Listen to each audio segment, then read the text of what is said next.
6.1. L'identification des fonctions affines. Voici une suite formée à partir de carrés. La régularité se prolonge à l'infini. Alors, on a le premier motif et on voit qu'il y a, ou que le périmètre est 4. Le deuxième motif, c'est le motif 2, évidemment. Alors, le premier motif est ici, puis le périmètre est là. Deuxième motif, c'est le numéro 2, puis le périmètre est 8.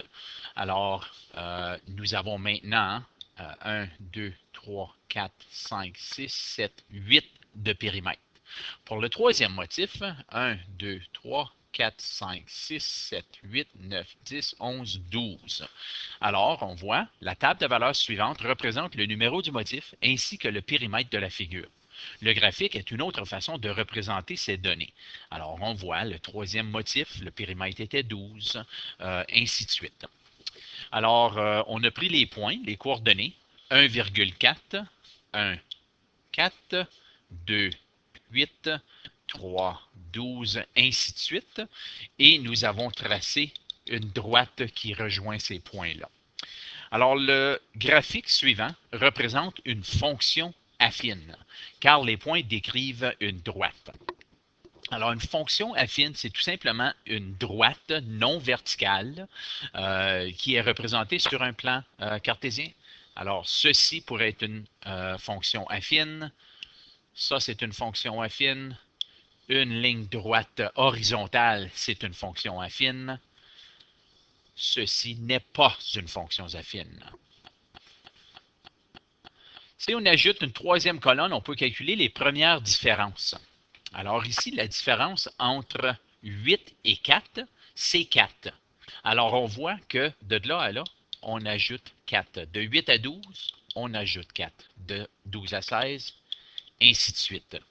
Dans une fonction affine, les premières différences sont toujours égales entre elles.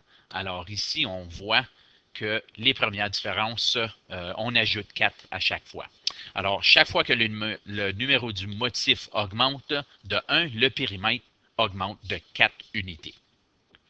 Exemple 1. Dans ce tableau, on présente le montant d'argent contenu dans un compte à banque au moment de son ouverture et à la fin de chacune des semaines suivantes. Alors, A calcule les premières différences, puis on veut savoir qu'est-ce qu'il représente. B, s'agit-il d'une fonction affine ou d'une fonction non affine? Puis pourquoi? C, on veut représenter la relation graphiquement. Puis D, combien d'argent y a-t-il dans le compte au bout de 6 semaines? Alors, regardons le compte bancaire. Premièrement, les premières différences. Alors, qu'est-ce qui se passe de 200 à 175? Bien, juste visuellement, on doit voir qu'on enlève 25. Mais mathématiquement, ce qu'on devrait faire, c'est le deuxième moins le premier. Alors, 175 moins 200, c'est égal à négatif 25. 150 moins 175, c'est égal à négatif 25, ainsi de suite. Alors, dans ce cas ici, les premières différences sont négatif 25. Alors, c'est ce qu'on demandait en A. Les premières différences représentent les changements apportés au solde du compte chaque semaine. Comme les premières différences sont négatives, on dirait qu'on est en train de retirer de l'argent du compte de banque. Okay? Puis l'espace ici, c'est pour indiquer les réponses à A, B, C et D. Alors pour A, je viens juste de le dire, ça serait les premières différences, puis je ne veux pas perdre de temps juste à tout écrire ça. Les premières différences montrent l'argent dans le compte de banque à chaque semaine. Pour B, les premières différences sont égales entre elles, donc la relation est une fonction affine.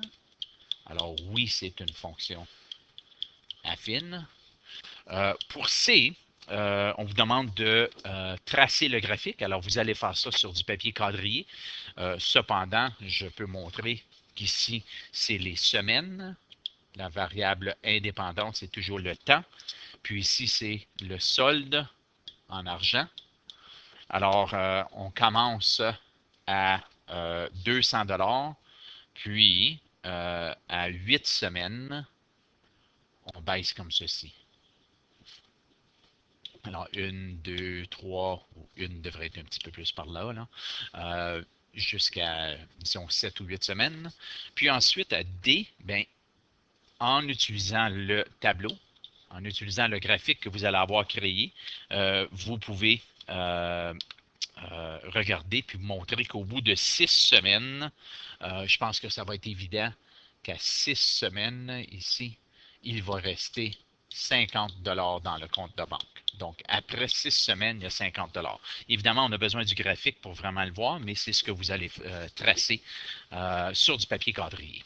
Alors, aux pages 200 et 202, il y a d'autres problèmes à pratiquer. Puis encore là, c'est une bonne idée de tracer graphiquement n'importe quelle table de valeur qu'on vous donne.